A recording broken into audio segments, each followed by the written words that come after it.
Fala galera, meu nome é André Schmidt, jornalista do blog do Garone, e eu tô mais uma vez aqui, é claro, para falar de Vasco.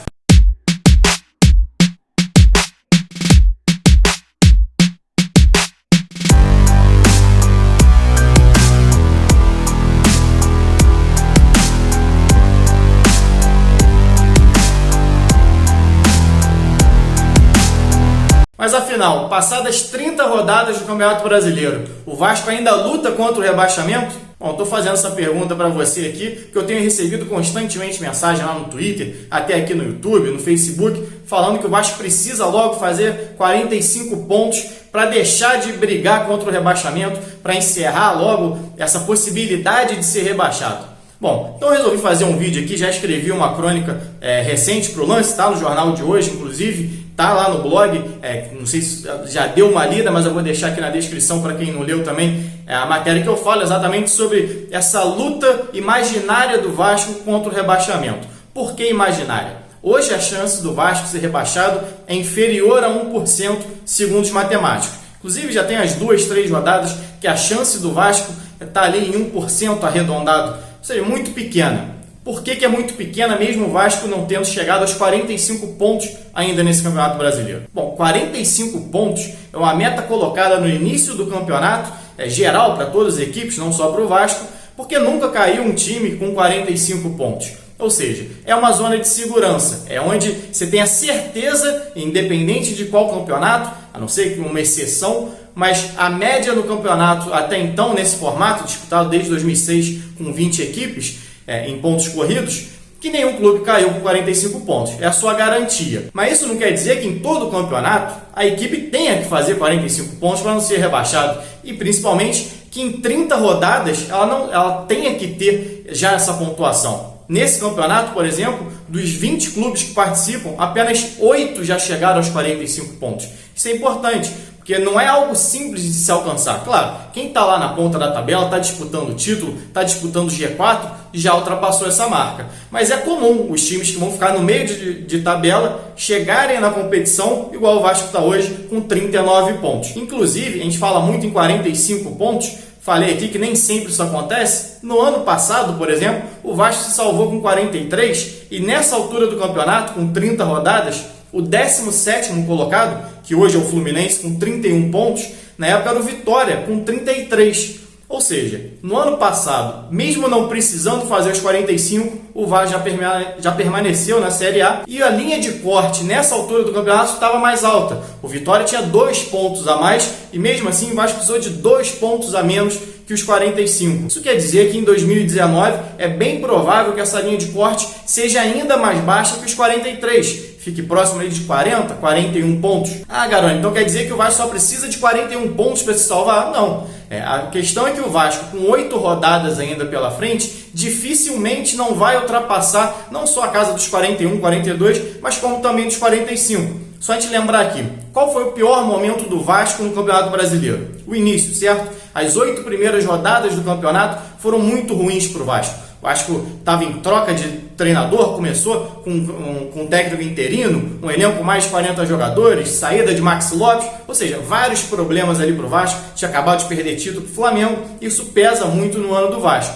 E mesmo assim, o Vasco conseguiu, se não me engano, 7 ou 6 pontos naquele período. Se não me engano, foram 7, 4 empates e uma vitória. A vitória só veio na 8ª rodada contra o Internacional. Então, se o Vasco repetir isso, o Vasco já passa dos 45. Ou seja, repetindo o seu pior momento no Campeonato Brasileiro, o Vasco já tira qualquer chance, que já é ínfima, que já falei aqui, menos de 1%. Ah, mas Garone, tudo pode acontecer. 8 pontos ali em 3 rodadas vai embora. A grande questão também é que não é só o Fluminense passar o Vasco. O Fluminense hoje 17º. Tem o Botafogo para passar o Vasco, o Atlético Mineiro, o Fortaleza, o Ceará. São equipes que não vêm bem no campeonato também, igual o Vasco. Na verdade, pior que o Vasco, tanto que estão atrás.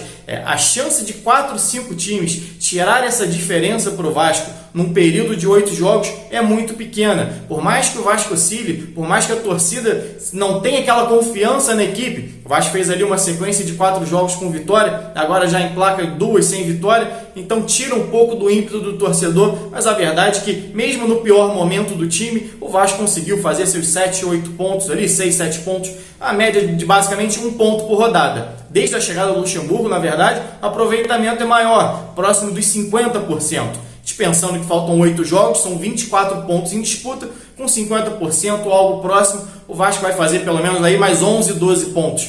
Isso quer dizer que o Vasco fecha o campeonato, na verdade, ou deve fechar, é claro, não tem como a gente prever, mas próximo dos 50 pontos e não nos 45. E o Vasco não deve alcançar isso só na última rodada, isso vai alcançar antes. O Vasco tem jogo contra o Goiás em casa, tem o Palmeiras agora em casa também, lembrando que o Vasco empatou fora de casa com o Palmeiras, tem clássico com o Flamengo, vai ter jogo com o CSA fora de casa, ou seja, possibilidades do Vasco conquistar esses pontos com uma certa tranquilidade. Claro, vai perder um, vai ganhar outro, mas é normal. Não é muito diferente do que vem fazendo as equipes que disputam com ele, inclusive as equipes da frente. Falei aqui, o Vasco tem 8 pontos de vantagem para o Fluminense, que é o primeiro dentro da zona de rebaixamento, e está 6 pontos, por exemplo, num possível G8. Se o Flamengo for campeão da Libertadores, se torna um G8.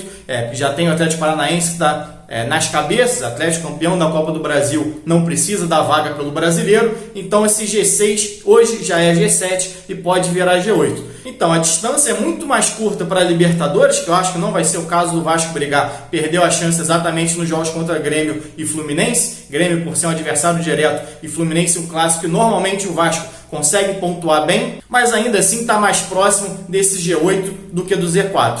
Isso mostra que é muito mais provável o Vasco terminar, pelo menos na parte de cima da tabela, brigando ali com Goiás e Bahia para ficar no top 10, do que realmente brigar contra o rebaixamento, algo que está bem distante já em relação à pontuação, como eu falei aqui, mais distante do que o próprio Vasco do G8 e até do G7, do sétimo colocado a diferença é de 7 pontos, para o Z4 são de 8. Hoje, então, o momento é muito mais para uma briga na Sul-Americana, que o Vasco já está dentro. O Vasco, como 11º colocado, se classifica para a Sul-Americana do ano que vem, porque hoje 13 clubes se classificariam, como eu falei aqui, dependendo do que o Flamengo conseguir ainda na Libertadores, pode virar 14 vagas para a próxima Sul-Americana. Dificilmente o Vasco vai ficar fora desse top 14. É muito mais provável que o Vasco brigue para ficar no top 10 e não apenas por classificação. Isso muda diretamente no valor que o Vasco vai receber de premiação no Campeonato Brasileiro. Então a briga do Vasco hoje não é nem por Libertadores, que está distante, nem por Z4, que também está ainda mais distante,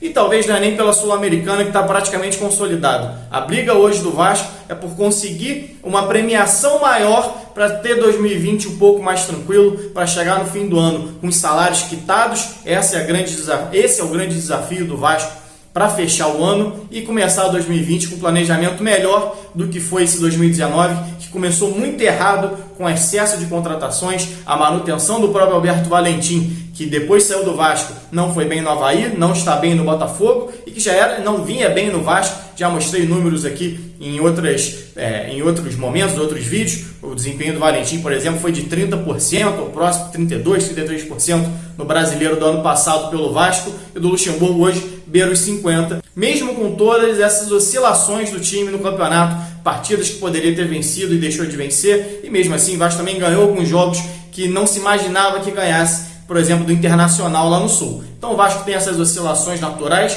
como a maioria das equipes hoje do Campeonato Brasileiro tem, inclusive os que estão lá na frente. Citei aqui o Internacional, hoje está dentro da zona de classificação da Libertadores e perdeu os 2 jogos para o Vasco, no Rio e no Sul. O próprio São Paulo, que também está nessa luta por Libertadores, perdeu para o Vasco em São Januário, numa grande atuação do Vasco. Então o Vasco hoje se posiciona exatamente onde parecia estar, no meio de tabela, e acredito que vai ser assim até o fim da temporada. Bom, galera, se você é novo no canal aqui, se inscreve, deixe seu like, isso ajuda demais o meu trabalho.